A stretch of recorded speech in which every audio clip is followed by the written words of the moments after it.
మహబూబాబాద్ జిల్లాలో ప్రభుత్వ సంక్షేమ పథకాలు ప్రజలకు అందుతున్నాయో లేదో అన్ని గ్రామాల్లో తిరుగుతూ పరిశీలించారు ఎమ్మెల్యే కనకయ్య. పథకాల గురించి ప్రజలను అడిగి తెలుసుకున్నారు. ఇందిరమ్మ ఇళ్ల నిర్మాణంలో భవన నిర్మాణ కార్మికులతో ముచ్చటించారు. 10 ఏళ్ల బీఆర్ఎస్ పాలనలో ఎంతో మంది నిరుపేదలు డబుల్ బెడ్రూమ్ ఇళ్ల కోసం ఎదురు చూశారన్నారు. వారిలో ఒకరికి కూడా ఇల్లు రాలేదన్నారు. మరింత సమాచారం మా ప్రతినిధి యశ్వంత్ అందిస్తారు.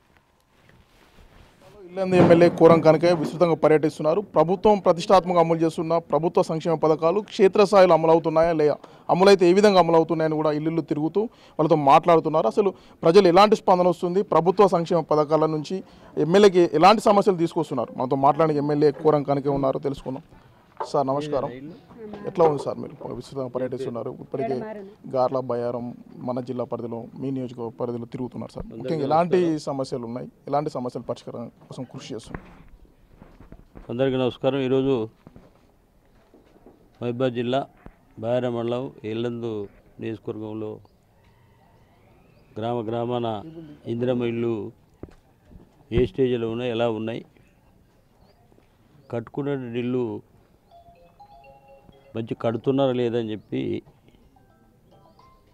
మరి గొరిమెల్ల నుంచి స్టార్ట్ చేసి గొరిమెల్ల, వినోబనగర్, గౌరారం ఈ విలేజ్లు తిరుగుతూ ఉన్నాం. ప్రజల నుంచి చక్కటి స్పందన ఉంది. గతంలో బీఆర్ఎస్ ప్రభుత్వం 10 సంవత్సరాలు పనిచేసినా కూడా ఇల్లు ఇస్తామని చెప్పి హామీలు ఇచ్చి ఒక్క ఇల్లు కూడా లబ్ధిదారులకు ఇవ్వలేని పరిస్థితి. మరి కాంగ్రెస్ ప్రభుత్వం, రేవంత్ రెడ్డి గారి ప్రభుత్వం ఇందిరమ్మ రాజ్యంలో చక్కటి సంక్షేమ పథకాలతో పాటు ఇందిరమ్మ ఇల్లు, రేషన్ కార్డులు, సన్న బియ్యం, మరి ఉచిత విద్యుత్, ఆర్టీసీ బస్సు, ఉచిత బస్సు, ఇవన్నీ కూడా పేదలకు అందరికి అందే విధంగా ప్రయత్నం చేస్తున్నటువంటి ప్రభుత్వం కాంగ్రెస్ ప్రభుత్వం, రేవంత్ రెడ్డి గారి ప్రభుత్వం. ప్రజల్లో చక్కటి స్పందన ఉంది. మరి గతంలో లేనటువంటి సంక్షేమ పథకాలు ఇచ్చినటువంటి ప్రభుత్వమే కాంగ్రెస్ ప్రభుత్వం, రేవంత్ రెడ్డి గారి ప్రభుత్వం. రైతులు కానీ అదేవిధంగా పేదలు, నిరుపేదలు అందరినీ కూడా చూసే ప్రభుత్వం కాంగ్రెస్ ప్రభుత్వం తప్ప ఈ దేశంలో కానీ రాష్ట్రంలో కానీ ఏ ప్రభుత్వం లేదు అని చెప్పి బల్లగుద్ది ప్రజలు, లబ్ధిదారులు, మరి రైతులు మరి చక్కటి స్పందనతో ఉన్నారు.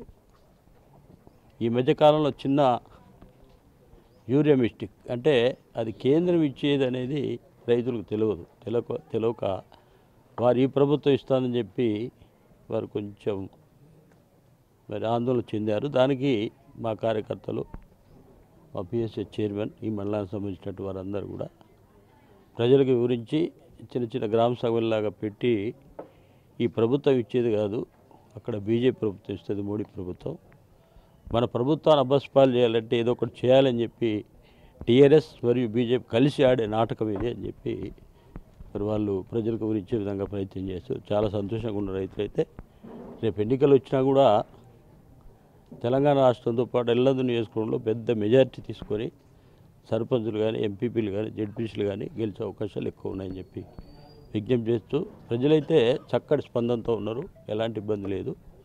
మరి ప్రజాపాలనలో ఎవరైతే రేషన్ కార్డులకు కానీ దరఖాస్తులు, ఇందిరమ్మ ఇళ్ళకు కానీ దరఖాస్తు దేనికి పెట్టుకుంటే దానికి ఇవ్వడానికి సిద్ధంగా ఉందని చెప్పి ప్రభుత్వం తీసుకున్నట్టు గొప్ప నిర్ణయంగా భావిస్తూ ఇక ముందు కూడా రాబోయే కాలంలో కూడా కాంగ్రెస్ ప్రభుత్వం ఏర్పాటు చేసుకొని ఇంకా పెద్ద ఎత్తున మిగిలినటువంటి పేదలందరినీ కూడా సంక్షేమ పథకాలు ఇచ్చే విధంగా ప్రయత్నం చేస్తే విజ్ఞప్తి చేస్తూ నమస్కారం, ధన్యవాదాలు. సార్, ఫైనల్గా మొక్కజొన్న కేంద్రాలు రాష్ట్ర ప్రభుత్వం ఏర్పాటు చేసి ధాన్యం కొనుగోలు కేంద్రాలు మన రాష్ట్రంలో ఏర్పాటు చేసుకున్నాం, కానీ కేంద్ర ప్రభుత్వం ఏర్పాటు చేసి సీసీ కొనుగోలు కేంద్రాలు మన రాష్ట్రంలో ఏర్పాటు చేయక రైతులు నష్టపోతున్నారు సార్, దీని పట్ల ఏం చెప్తారు సార్? అంటే ఇప్పుడు మొక్కలకు మాత్రమే సీసీ కేంద్రం కొనుగోలు లేదు, ఒక పత్తికి మాత్రం ఉంది, పత్తి, మిర్చి ఈ రెండింటికి మాత్రం ఉంటుంది. అంటే ఇది కేంద్రానికి సంబంధించినటువంటి వాణిజ్య పంటలు ఇవి.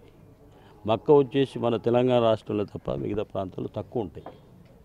కాబట్టి మన ప్రభుత్వమే మద్దతు ధర ఇచ్చి 2400 కింటా, అదే బయట అయితే ప్రైవేట్ వాళ్ళు అయితే 1800, 1900 ఇచ్చే కార్యక్రమం. ఇప్పుడే మొక్కజొన్న పరిశీలించి చెప్పడం జరిగింది రైతుకి, మీరు మార్కెట్లో పోయి అమ్ముకోండి, లేకపోతే ఇక్కడ బ్యాంకులో పిఎస్సి చైర్మన్ ఒక కౌంటర్లో ఓపెన్ చేసి అక్కడైనా అమ్ముకోండి, మీకు ఎక్కువ మద్దతు ధర వస్తుంది, నష్టపోకండి, దళారులు ఉంటారు, ఇబ్బంది పడొద్దు అని చెప్పడం జరిగింది.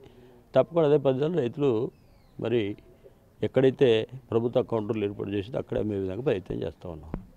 Thank you sir. గత 10 ఏళ్ళుగా ఎంతోమంది నిరుపేదలు ఇందిరమ్మ ఇళ్ళ కోసం డబుల్ బెడ్రూమ్ ఇళ్ళ కోసం దరఖాస్తు చేసుకున్నారు, కానీ ఒక్కరు కూడా ఇల్లు రాలేదు. ఎప్పుడైతే రేవంత్ సర్కార్ ఏర్పడిన తర్వాత ప్రతి ఒక్కరికి అర్హులైన ప్రతి ఒక్కరు కూడా ఇల్లు ఇస్తామని కూడా ఎమ్మెల్యే కోరం కనుక చెప్తున్న పరిస్థితి. వీడియో జర్నలిస్ట్ వీరేందర్తో యశ్వంత్, బిగ్ టీవీ, గార్ల బయ్యారం.